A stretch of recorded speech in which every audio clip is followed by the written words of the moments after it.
You really want your child to be bilingual or trilingual. You've set the goal. Maybe that's even your 2026 New Year resolution. You want to achieve this goal so desperately. You've watched the videos by influencers like me. You've read the books, maybe even my book. And yet somehow it's not really working. You are inconsistent. Your child resists. English keeps taking over. And you're left wondering, what am I doing wrong? Here is the uncomfortable truth.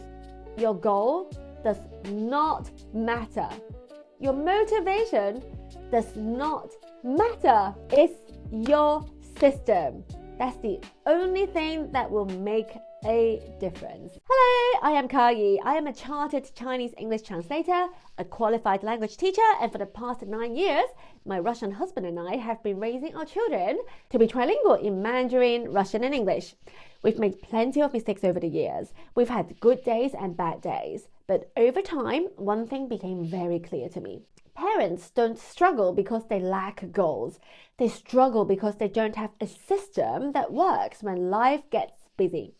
When motivation evaporates, as your child says to you for the 96th time, I don't want to speak your language. In this video, I want to show you why focusing on goals alone will not get you bilingual or trilingual kids, and why paradoxically, by focusing on systems, you'll inevitably reach your goals. I'll walk you through a simple, practical framework you can start using straight away. First, let's talk about why goals don't work. Part 1, why you should stop focusing on goals and start building systems.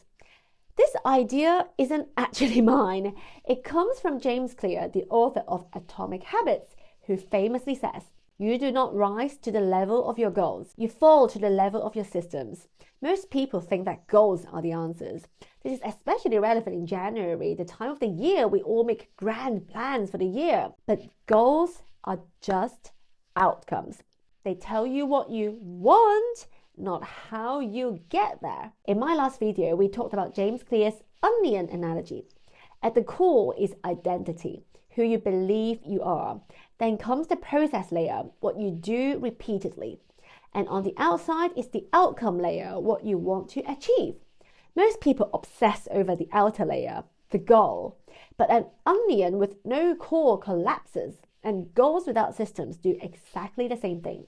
They look motivating, but they don't survive real life. Now, here's the key question. Does this idea actually apply to raising bilingual or trilingual kids? Absolutely. Part 2.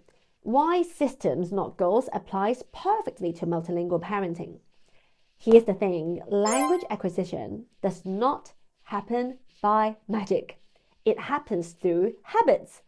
Daily repeated behaviors carried out over months, years, sometimes a decade or more. We have been on this journey for 9 years, and it's an ongoing process. And here's the part parents often miss. It's not just about your child's habits. It's about your habits as a parent. Because in most families raising multilingual kids, you are the primary source of language input. If your language use is inconsistent or dependent on willpower, your child's language development will be too. This is why relying on motivation alone never works. Even relying on identity alone will not work. You need a system that runs even when motivation is low. You need a system that, when executed correctly and consistently, will automatically give you the outcome you seek. And by the way, if you want personalized help building a system that fits your family, I do offer one-to-one coaching. You can check the link below after the video. Now let me show you the system. Part 3, the 5-step system for raising bilingual, trilingual kids. This is not a checklist you complete once. It's a loop you return to again and again. Step 1, decide the rules once. This is the language policy layer. The most important principle here is this. Decisions made in advance remove emotional friction later. Instead of deciding in the moment, oh, what language am I going to use now? You decide once. For example, who speaks which language? When English is allowed or not allowed? Which language is the home language? The 3 most common family language policies or strategies are one parent, one language, minority language at home, and time and place. I go into these in much more detail in another video linked down below. So this step answers one simple question. What are we doing as a family? Not today, not when you feel like it, but what you do as a rule by default. Step 2, create an SOP, standard operating procedure. This is where most parents get stuck or skip ahead too fast. They decide on a strategy, for example, OPOL, one parent, one language, and then they assume that the rest will somehow work itself out. It may not, because a strategy is not a system. A system only exists once you've decided how that strategy actually plays out in real life. So this step is about turning your strategy into clear operational rules. In short, you need an SOP, standard operating procedure. Let me give you a concrete example. Let's say in step 1, you decided to use OPOL. Creating an SOP means deciding things like, Mommy speaks Spanish to the child at all times. Daddy speaks English to the child at all times. When the whole family is together, the family speaks English because Daddy doesn't speak Spanish, for example. Homework can be done in English. School-related admin can be done in English. No guessing, no negotiating in the moment. The system has already decided for you. Now let's look at a different scenario. Maybe you're not using the target language to communicate with your child all day.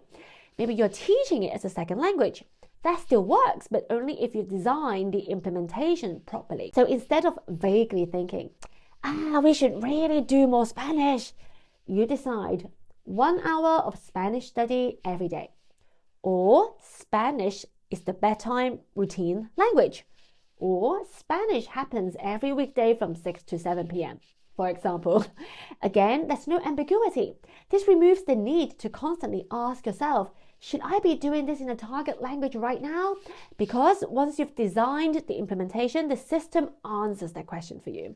And that's what makes consistency possible, even when motivation drops. Step 3, execute. Now comes the fun part. You execute the SOP you created in step 2. You just follow the routines, speak the language when the system says so, and trust the process. Remember, you will not see results overnight, but if you execute the SOP consistently, I guarantee that you will see results in a few months or even weeks. Step 4, weekly/monthly review. This next step is crucial for keeping track of your progress, assessing the effectiveness of your SOP, and refining it if necessary. I want this to take no more than, say, 5 minutes to remove friction. It can be a weekly review or monthly review. To make sure you don't forget to do this, I recommend that you actually create a recurring calendar event on your phone or laptop so that you'll be reminded of it every time. This is part of creating a system. To keep things super simple, here are the only 3 questions you need to ask. I want to keep things really streamlined and simple for you. 1, what worked well? Start with the positives. Ask yourself, which routines flowed easily? Did my child become more receptive to the target language? Did they even start saying a few words in the target language? If you're starting from 0, even a single new word in the target language uttered by your child is a win. 2, what didn't work so well? Now look at the friction points calmly. Ask yourself, which moments felt stressful? Where did resistance show up? When did I feel tempted to give up or switch languages? This is not about blaming your child or yourself. It's just noticing, being mindful of what's not working so well at the moment so you can refine your SOP or how you execute it. 3, what adjustments do I want to make next week? Now, based on what worked and what didn't work, ask yourself questions like, what can I simplify? What routine needs tweaking? How can I protect my energy so I can consistently stick to the SOP? Make those adjustments, then go back to execution. Steps 3, 4, and 5 will be repeated in a loop. When your circumstances change significantly, even steps 1 and 2 can be repeated to create a new SOP. Let's make this concrete. Imagine a family in the US raising a child in English and Spanish. Mom is a native Spanish speaker from Mexico and speaks English fluently as well. Let's call her Sophia. Dad only speaks English. Let's call him John. They have a little girl called Mia. Option 1, goal-based approach. Their goal. We want our child to be bilingual in Spanish and English. So the mom Sophia thinks to herself, okay, I'll speak to my child in Spanish when I can. Sophia starts off strong, but things are proving harder than she anticipated. Little Mia starts daycare and starts speaking to her in English at home.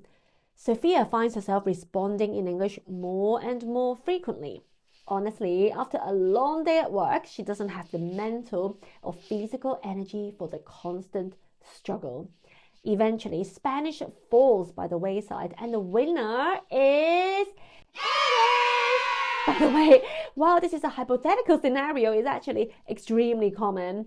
Looking at people I personally know, I'd say at least half of the families we know who have good intentions to start with find themselves falling into this exact situation.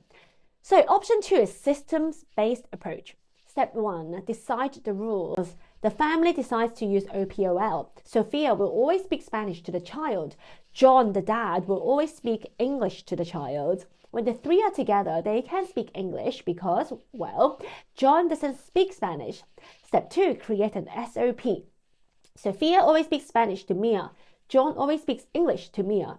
If Mia responds in English, Mum patiently listens to the child first, then repeats what the child says in Spanish, encouraging her to repeat it in Spanish. When all three of them are talking together, say at the dinner table, it's okay to use English. Step 3, execute. Execute the above SOP. Simple. Step 4, review. Sophia and John sit down together every Sunday to review what worked well, what didn't work so well, and make some minor adjustments. For example, maybe they realize that in the evening it's harder for both Sophia and Mia to speak Spanish because both of them are tired from work and daycare. Step 5, adjust. Based on the analysis carried out in step 4, Sophia becomes more mindful of the existing friction points and makes sure to not slip into English when she's tired, but at the same time also be mindful of Mia's grumpiness after daycare and tread carefully, not being too harsh or snappy when she talks to her in English. Allow her some time to make the transition from daycare to home. If there's one thing I want you to take away from this video, is this: you don't need better language goals. You need a system that works when you are tired, busy, and life inevitably gets in the way. Goals and identity can inspire and motivate, but only systems guarantee long-term success. And bilingual and trilingual kids are not raised through motivation. They are raised through good habits repeated over the course of many years. If you found this video helpful, you will definitely enjoy the video where I walk you through what worked and what didn't work for us over the years raising trilingual kids. I'll see you over there.